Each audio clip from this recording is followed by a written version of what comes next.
جیسے ہی محرم کا مہینہ آتا ہے تو لوگوں میں طرح طرح کی باتیں مشہور ہیں کہ محرم کے مہینے میں شادی نہیں کرنا چاہیے، محرم کا مہینہ غم کا مہینہ ہے، اور محرم کے مہینے میں ہمیشہ کالے لباس پہننا چاہیے، اور محرم کے مہینے میں توا نہیں چڑھانا چاہیے، محرم کے مہینے میں کھانا نہیں بنانا چاہیے۔ تو سمجھ میں نہیں آتا یہ ساری باتیں کہاں سے نکل پڑیں۔ جہاں تک کہ محرم کے مہینے میں شادی نہ کرنے کا تعلق ہے تو اللہ کے نبی صلی اللہ علیہ وسلم نے جو سب سے پہلی شادی کی حضرت خدیجہ سے، وہ اسی محرم کے مہینے میں کی۔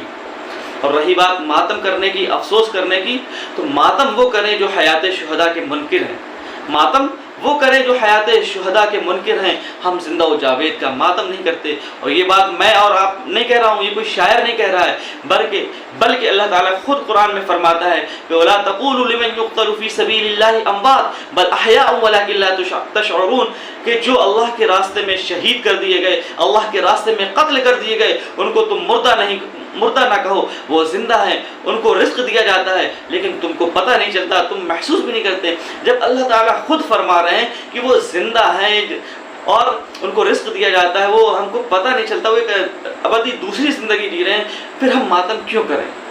اور اس مہینے کو غم کا مہینہ ہم کیوں بنائیں؟ کوئی بھی مہینہ غم کا مہینہ نہیں ہے، کوئی بھی مہینہ ماتم کا مہینہ نہیں۔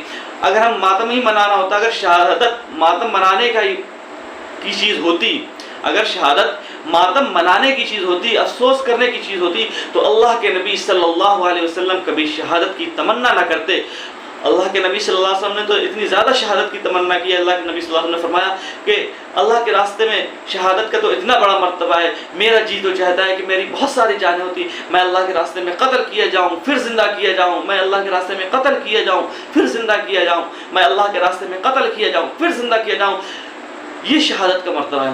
کیا شہادت کوئی رونے کی چیز ہے؟ کیا شہادت ماتم کرنے کی چیز؟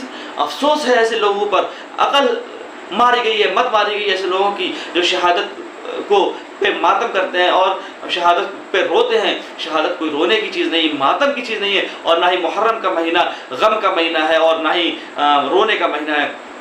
اس لیے محرم کے مہینے میں ماتم کرنے سے، افسوس کرنے سے، اور ایسی فضول باتوں سے، واہیات باتوں سے جن کی کوئی اصل نہیں ہے، جن کی کوئی حقیقت نہیں، نہ قرآن میں نہ شریعت میں، جن اعمال کو نہ اللہ کے رسول نے کیا، اور بہت سی باتیں چل پڑتی ہیں کہ مکڑی کا جالا نہیں صاف کرنا چاہیے اور گھر میں جھاڑو نہیں لگانا چاہیے۔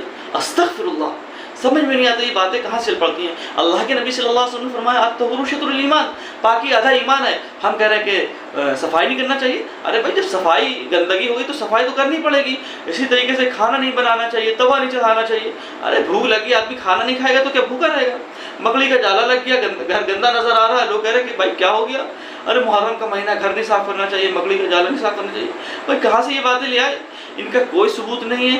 ہم کو صرف وہ کام کرنا چاہیے جو اللہ کے نبی صلی اللہ علیہ وسلم سے ثابت ہے، یعنی اس مہینے میں خوب زیادہ عبادت کرنی چاہیے، اپنے نفس کی قربانی دینی چاہیے، جان کی قربانی دینا چاہیے، اور اپنے آپ کو عبادت میں لگانا چاہیے، کھپانا چاہیے، اور روزے کا اہتمام کرنا چاہیے، 10 محرم کے روزہ رکھنا چاہیے، اور قرآن کی تلاوت کرنا چاہیے۔